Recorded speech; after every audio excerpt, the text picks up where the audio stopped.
আরজি করে threat culture, আর এই threat কালচারের অভিযোগে তলব করা হলো একাধিক অভিযুক্তদের।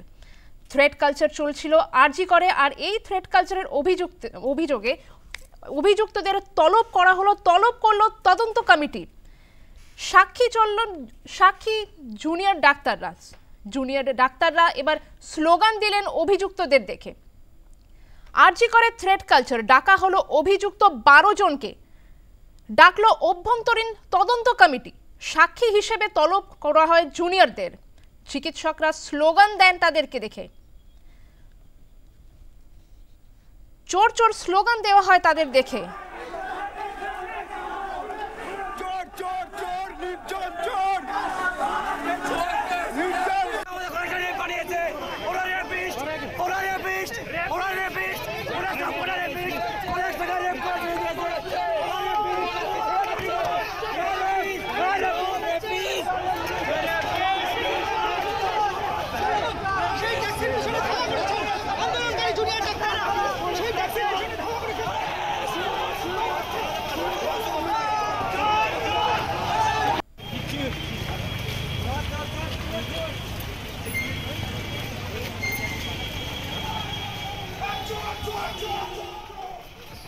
আরজি করে থ্রেট কালচার তদন্ত।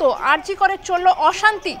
চোর চোর স্লোগান দেওয়া জুনিয়র ডাক্তাররা, স্লোগান দেন জুনিয়র ডাক্তাররা। আরজি করে থ্রেট কালচারের অভিযোগ উঠেছে, আর সেই অভিযোগে আরজি করে হলো অশান্তি। চোর চোর স্লোগান দিতে থাকেন জুনিয়র চিকিৎসকরা। অভিযুক্তদের দেখে চোর চোর স্লোগান দেন জুনিয়র চিকিৎসকরা।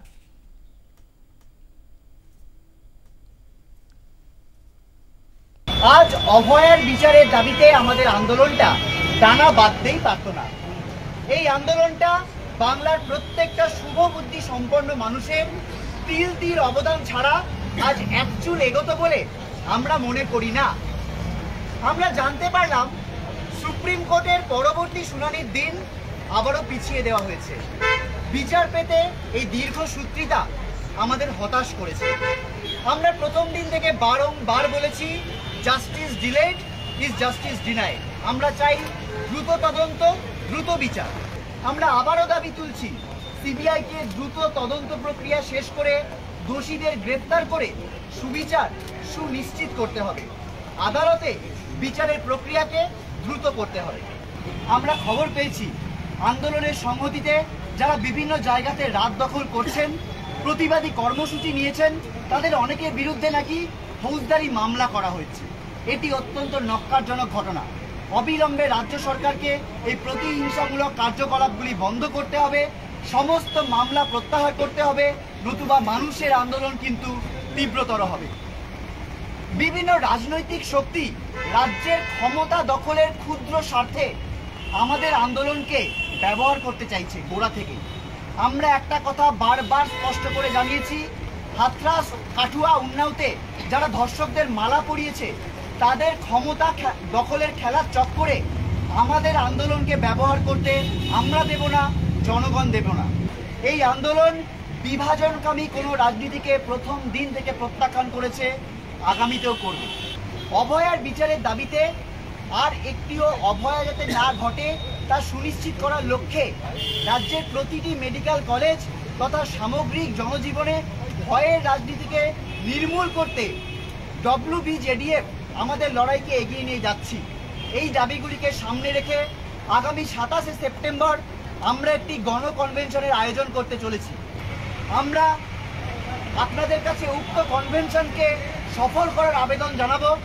আমরা ওই যে কনভেনশন, সেই কনভেনশনের ভেন্যু বদলে দিয়ে SSKM অর্থাৎ TG হাসপাতালের যে অডিটোরিয়াম, সেই অডিটোরিয়ামে আগামী 27 তারিখ বিকেল 4টে থেকে গণকনভেনশন করব।